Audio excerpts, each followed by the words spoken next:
Indictments were unsealed in the college basketball fraud and bribery case. They allege that fired Louisville basketball coach Rick Pitino actively participated in a scheme to direct payments to players. It claims former sports agent and indicted co-conspirator Christian Dawkins asked Rick Pitino to call Adidas rep James Gatto to ask that Adidas send the money requested by the family of a recruit, and that Pitino agreed to do it. Pitino's attorney, Steve Pence, says Dawkins was doing nothing more than name-dropping and that no phone records corroborate that call was made. He adds that Dawkins' statement is made while he's scheming to get more money from the undercover FBI agent. All right, here's some good news for Kentucky football. The Wildcats haven't lost back-to-back games this season, and they head to Vanderbilt, fresh off a loss to Ole Miss. And it was that difficult last-second loss against the Rebels as they threw a touchdown pass in the closing moments for the win. So a big part of making sure they don't lose 2 in a row is making sure they forget that defeat against Ole Miss. We recovered very quickly. Like I said after the loss, it's tough, but just like Coach Stoops said to me, the great guys are gonna forget it. You lose as a man and you win as a man. That's what Stoops told me. So, I swallowed the pill and we took it. We took it and we just gonna get better from there. So that's what I'm looking forward to. Lexington Christian has been one of the favorites to take the 2A title, but the Eagles will look a little different this Friday night when they take on Prestonsburg. Dorian Kraft has a preview.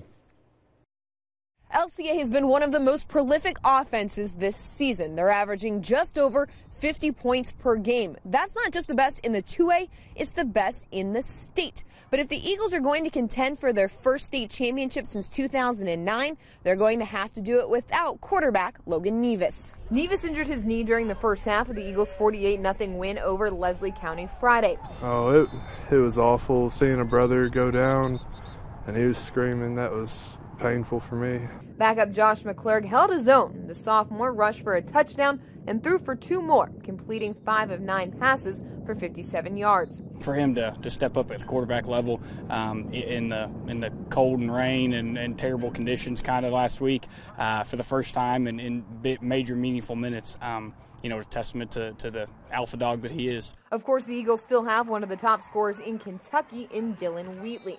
Although the number 4 rusher in the state will likely draw increased attention in Nevis' absence.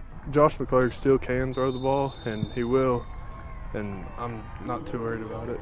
Prestonsburg has a prolific rusher of their own in Ethan Varney.